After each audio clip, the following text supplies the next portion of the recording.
ಈಗ ಮಲೆನಾಡು ಕಡೆ ಕಡುಬಿನ ಉಪ್ಪಿಟ್ಟು ಹೇಗೆ ಮಾಡ್ತಾರೆ ಅಂತ ಹೇಳ್ಕೊಡ್ತೀನಿ. ಬೆಳಗ್ಗೆ ಕಡುಬು ಮಾಡಿರ್ತೀವಿ, ಬಟ್ ಸಂಜೆ ಟೈಮಲ್ಲಿ ಮಕ್ಕಳು ಕಡುಬು ತಿನ್ನೋದಿಲ್ಲ ಅಂತಾರೆ. ಮಕ್ಕಳು ಕಡುಬೇ ತಿನ್ನೋದಿಲ್ಲ ಆ್ಯಕ್ಚುಲಿ. ತುಂಬ ಸಿಂಪಲ್ ಆಗಿ ಹೇಗೆ ಮಾಡೋದು ಅಂತ ನೋಡೋಣ. ಈಗ ಒಂದು ಈರುಳ್ಳಿ ಹೆಚ್ಕೊಂಡಿದ್ದೀನಿ, ಒಂದು ಹಸಿಮೆಣಸು, ಕೊತ್ತಂಬರಿ ಸೊಪ್ಪು ಹಾಕಿ ಅದ್ರ ಜೊತೆಗೆ ಬೇವಿನ ಸೊಪ್ಪು ಹಾಕ್ಬಿಡೋಣ. ಉದ್ದಿನಬೇಳೆ ಮತ್ತು ಕಡಲೆಬೇಳೆ ಇಷ್ಟು ಸಾಕು. ಈಗ ಪ್ಯಾನ್ಗೆ ಕೊಬ್ಬರಿ ಎಣ್ಣೆ ಹಾಕಿದ್ದೀನಿ. ಈಗ ಇದನ್ನೆಲ್ಲ ಹಾಕಿ ಒಂದೊಂದೇ ಹಾಕಿ ಹುರ್ಕೊಳ್ಳೋಣ.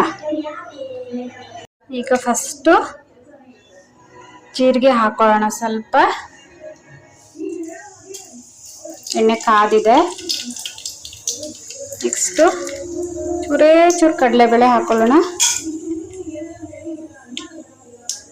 ನೆಕ್ಸ್ಟ್ ಉದ್ದು ಹಾಕೊಳ್ಳೋಣ.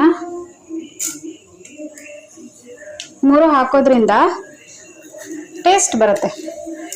ನಾನು ಹೇಳ್ದಂಗೆ ಮಕ್ಕಳಿಗೆ ಕೊಬ್ಬರಿ ಎಣ್ಣೆ ಜಾಸ್ತಿ ಯೂಸ್ ಮಾಡಿ, ಅಂಗಡಿಯಿಂದ ಎಣ್ಣೆ ತಂದು ಎಲ್ಲ ಯೂಸ್ ಮಾಡಿಬಿಡಿ. ಯಾಕಂದರೆ ಕೊಬ್ಬರಿ ಎಣ್ಣೆ ಹೆಲ್ತ್ಗೆ ತುಂಬಾ ಒಳ್ಳೆಯದು. ಇದಕ್ಕೆ ಚೆನ್ನಾಗಿ ಫ್ರೈ ಆಗಿ ಘಮ ಬರಬೇಕು.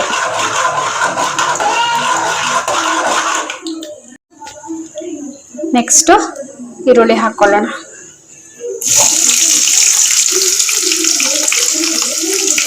ಈರುಳ್ಳಿ ಸಣ್ಣ ಹೆಚ್ಕೋಬೇಕು. 1 ಈರುಳ್ಳಿ ಸಾಕು, 2-3 ಜನ ತಿನ್ಬೋದು. ಈಗ ಲೈಟಾಗಿ ಫ್ರೈ ಆಗಲಿ, ಜಾಸ್ತಿ ಫ್ರೈ ಆಗೋದು ಬೇಡ, ಯಾಕಂದರೆ ಕ್ರಿಸ್ಪಿಯಾಗಿ ಸಿಗಬೇಕು ಬಾಯಿಗೆ.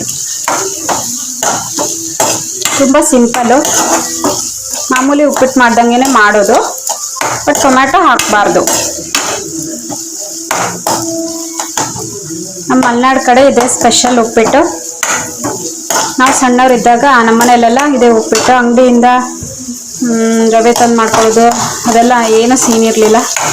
ಬೆಳಗ್ಗೆ ಕಡುಬು, ಸಂಜೆ ಉಪ್ಪಿಟ್ಟು, ಬೆಳಗ್ಗೆ ಕಡುಬು, ಸಂಜೆ ಉಪ್ಪಿಟ್ಟು.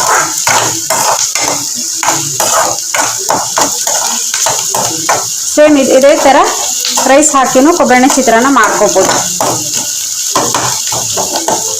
ಈಗ ಲೈಟಾಗಿ ಫ್ರೈ ಆಗಿದೆ. ನೆಕ್ಸ್ಟ್ ಹಸಿಮೆಣಸು ಹಾಕೊಳ್ಳೋಣ.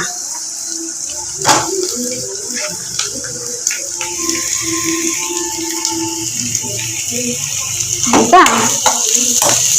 ಸ್ವಲ್ಪ ಫ್ರೈ ಆಗಲಿ. ಫ್ರೈ ಆಗೋ ಗ್ಯಾಪ್ನಲ್ಲಿ ಕಡುಬನ್ನು ಪುಡಿ ಮಾಡ್ಕೊಳ್ಳೋಣ. ಇದ್ರಲ್ಲಿ ಗಂಟು ಇರಬಾರ್ದು, ನೀಟಾಗಿ ಪುಡಿ ಮಾಡ್ಕೊಳ್ಳೋಣ. ಈಗ ಈ ಥರ ಪುಡಿ ಮಾಡ್ಕೊಂಡಿದ್ದೀನಿ. ಕಡುಬು ಉದ್ರಾಗಿ ಚೆನ್ನಾಗಿ ಬಂದರೆ ಉಪ್ಪಿಟ್ಟು ಮಾಡೋಕ್ಕೆ ಚೆನ್ನಾಗಾಗತ್ತೆ. ಇದನ್ನೀಗ ಆ್ಯಡ್ ಮಾಡೋಣ. ನಾನು ಕಡುಬಿಗೆ ಈಗ ಅದಕ್ಕೆ ಉಪ್ಪು ಹಾಕೋದಿಲ್ಲ, ಯಾಕಂದರೆ ಕಡುಬಿಗೆ ಆಲ್ರೆಡಿ ಉಪ್ಪು ಹಾಕಿರ್ತೀವಿ. ಜಾಸ್ತಿ ಉಪ್ಪು ಹಾಕಬಾರ್ದು, ಅದ್ರ ಬದಲು ಸಕ್ಕರೆ ಆ್ಯಡ್ ಮಾಡ್ತೀನಿ. ಇದನ್ನೀಗ ಅದಕ್ಕೆ ಆ್ಯಡ್ ಮಾಡೋಣ.